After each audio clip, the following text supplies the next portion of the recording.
এক মাসের টানা আন্দোলন শেষ পর্যন্ত পদত্যাগ করলেন ভারতের কেন্দ্রীয় শিক্ষামন্ত্রী ধর্মেন্দ্র প্রধান। আর সেই লক্ষ্য পূরণ হওয়ার পর আপাতত কর্মসূচি স্থগিত করেছে ককরোচ জনতা পার্টি, সংক্ষেপে সিজেপি।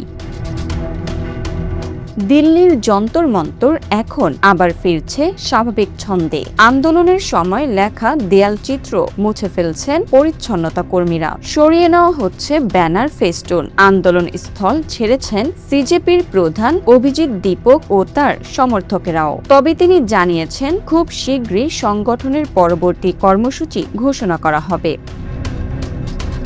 প্রশ্ন উঠছে, ধর্মেন্দ্র প্রধানের পদত্যাগেই কি শেষ সিজেপির যাত্রা, নাকি সামাজিক যোগাযোগ মাধ্যম থেকে জন্ম নেওয়া এই সংগঠন ভারতের রাজনীতিতে আরো বড় ভূমিকা রাখতে যাচ্ছে?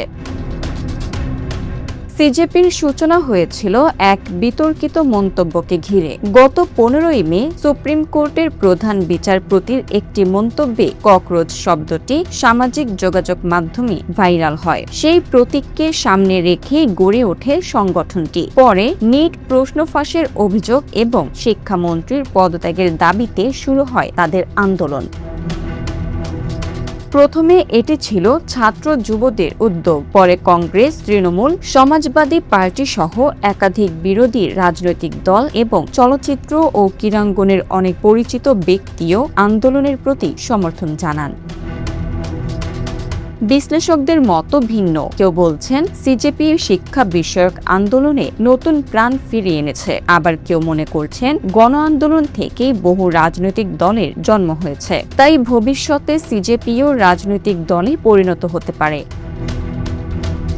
তবে অনেকের মতে এই আন্দোলনের সবচেয়ে বড় অর্জন অন্য জায়গায়। নতুন প্রজন্ম শুধু সামাজিক যোগাযোগ মাধ্যমে সীমাবদ্ধ নয়, প্রয়োজন হলে তারা সংগঠিত হয়ে রাজপথেও গণ আন্দোলন গড়ে তুলতে পারে। সিজেপি সেই বার্তাই দিয়েছে।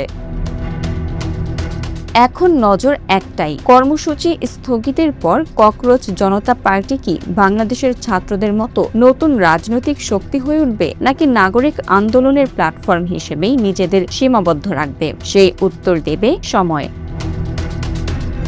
Bangla fairs news desk.